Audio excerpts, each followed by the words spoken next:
Let's stick on the Prigozhin thing real quick, because it's great propaganda against Putin, who they got to make an evil, evil guy, right? To say, look what he does. He jails journalists. And look what he did to Prigozhin. Who do you think killed Prigozhin? Do you have a theory on that? I do, and it wasn't Vladimir Putin. Let me tell you the main reason why it wasn't Vladimir Putin, because that's not the kind of leader Vladimir Putin is. He's the leader of Russia, and it's high time America and the world stop treating him as a comic book character, a joke.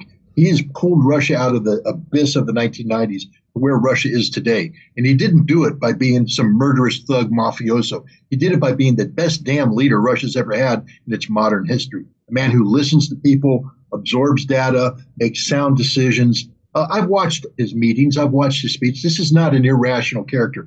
But more importantly, Prigozhin was already defeated. There was no need to kill Prigozhin.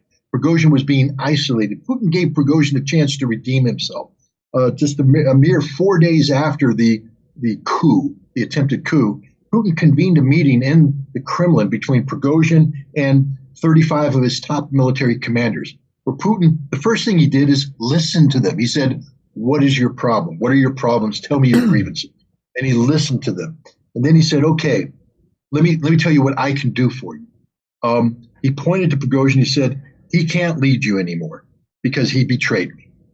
But you guys are heroes of Russia. You've served Russia well. We're willing to absorb you into the Russian Ministry of Defense structure and let you go back to fight for us on the field of battle." The majority of the Wagner commanders said, "Yes, we want to do that." But Prigozhin said no. And because Wagner is a consensus-driven entity, it's a military entity, it has a different hierarchy, the commanders remained loyal to Prigozhin. But after that time, Putin and the Russian Ministry of Defense was moving in, canceling all of the contracts. Prigozhin went from being a billionaire to having no money. And so what Prigozhin did is he flew to Africa. First of all, he took a lot of loans out from some very unsavory characters in Russia. Sort of, you've seen those movies about Russian mafioso with the prison tattoos. Yeah, he was the kind of guy that Prigozhin was compelled to go to and take loans out to keep Wagner functioning. Now he had to pay the loans back. So he went to Africa and he started signing contracts behind Putin's back. And as soon as Putin found out about the contract, he and his foreign ministry and the defense ministry are calling up canceling the contracts. Prigozhin was returning to Russia empty-handed, didn't have the contracts. Putin didn't kill him because right at the time that Prigozhin died, Putin was getting the greatest diplomatic victory that Russia could, the BRICS summit, the expansion of BRICS, 6 new members, the evisceration of the rules-based international order, the emergence of a multipolar world. That was the story that Russia was trying to tell the world. Said, bam, Prigozhin's down and the oxygen is sucked out of the greatest diplomatic victory. And everybody's talking about dead, stupid idiot from Wagner who betrayed his nation. Is that what Putin wanted? You're really telling me that Putin is that stupid that he would order the assassination of the guy in a way that undermined everything Russia was trying to accomplish? No. Who killed Prigozhin? One of 2 things. Either the mob got him, which is a distinct possibility, or, look, he had a 4-man personal protective detail on that airplane.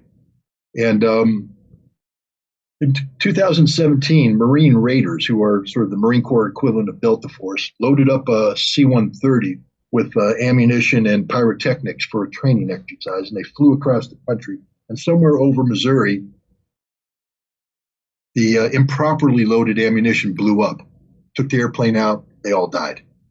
It's possible that his personal security detail loaded on their ammunition improperly and there was an accident. It's also possible that a bomb, but here's the problem with the assassination thing. Prigozhin flew, they had 2 airplanes. They didn't know which airplane he was going to be on. He has a personal security detail who's guarding the aircraft. Prigozhin takes his security seriously. How does the mob put a bomb on the right airplane? There were 2 airplanes. Which one was Prigozhin going to go on? You wouldn't know until the last second. So how do you get a bomb on that airplane? Through the security, which is there, heavily armed security. This is why I'm not so, enamored of the idea that somebody put a bomb on the airplane, because to do that, you would have had to known in advance where Prigozhin's going to be on, and the security would have had to have been lax, and Wagner doesn't have lax security. That's why I'm a proponent of the, oh, damn, we loaded the ammunition wrong today and the airplane blew up theory. Hey, come see us on tour. We're going to be in Tampa, Boca Raton, Orlando, Dallas, Houston, San Diego, Bloomington, Illinois, Indianapolis, and Levittown, New York. Wow, that's a lot of dates. See you there.